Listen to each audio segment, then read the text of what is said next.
March 3rd, I came home from being on the road operating some ski trips that we were doing for the business, and had a really tired winter. I was kind of beat up, had a tough life set of circumstances, and during that winter I'd bought a motorcycle and a Jeep for retail therapy to make sure I could emotionally make it through, feed my adrenaline.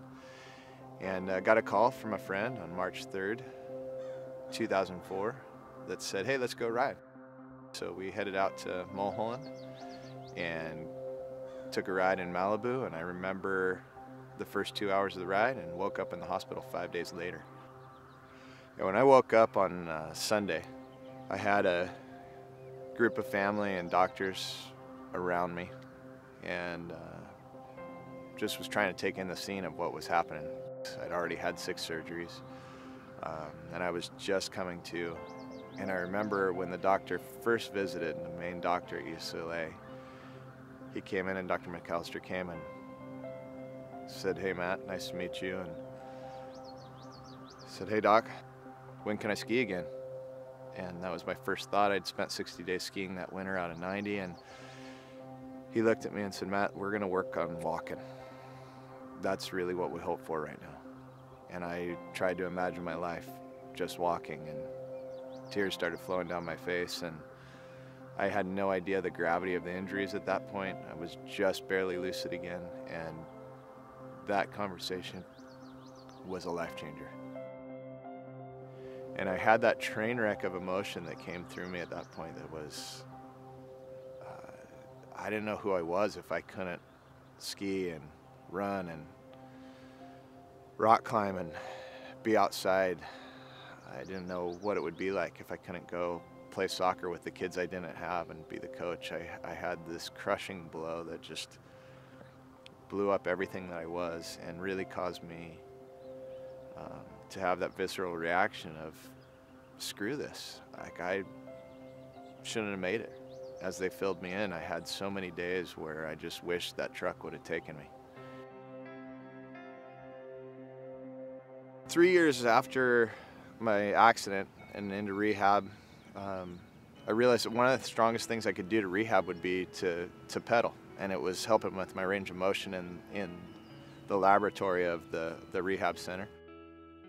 That season of getting back on the bike to get back to skiing was my goal, and what happened was I actually fell in love with my mountain bike, and met some great friends and got a chance to really become passionate about riding.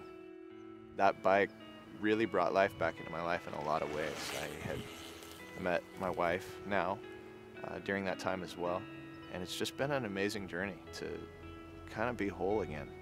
I'm so grateful that God used those months and years to develop the plan.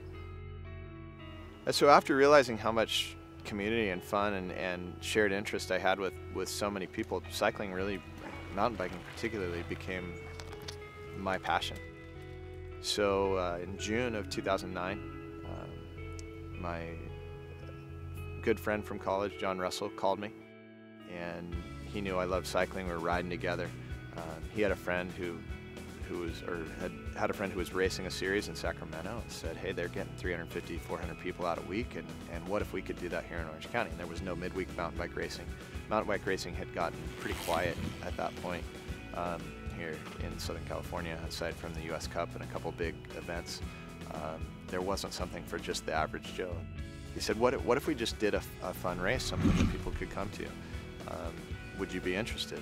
So we set out in June to launch a mountain bike race. My wife was pregnant, and she was our designer. We threw a logo together, we got the flyers together, we went out without any sponsors and walked into the shops and said, hey, we're gonna be racing on Wednesday nights, and we'd love it if you'd join us.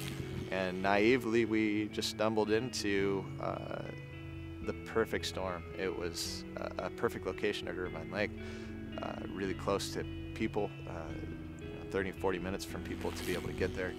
Super central, beautiful spot. It was a need it was an itch that needed to be scratched. I mean, it was our first race. We had 325 people.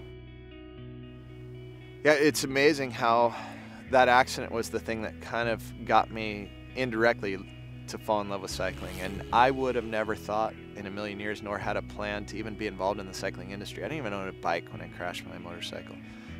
To look back now, it's been a story that just had a very perfect, orchestrated, designed fill for where I was going and the hole that we were supposed to plug. So to see Over the Hump have developed, John and I are humbled and privileged to be a part of the community. It is so fun to have seen the size and the energy behind it, and I can't wait to see where it goes. The impact of the truck when I came in and teed into the truck with my legs, it took my legs and tweaked them off to the left 45 degrees. It was about 10 minutes later when Ryan realized I was missing, they turned around, started coming back up, and came up on me laying face down on the yellow line with my legs bent off to the side.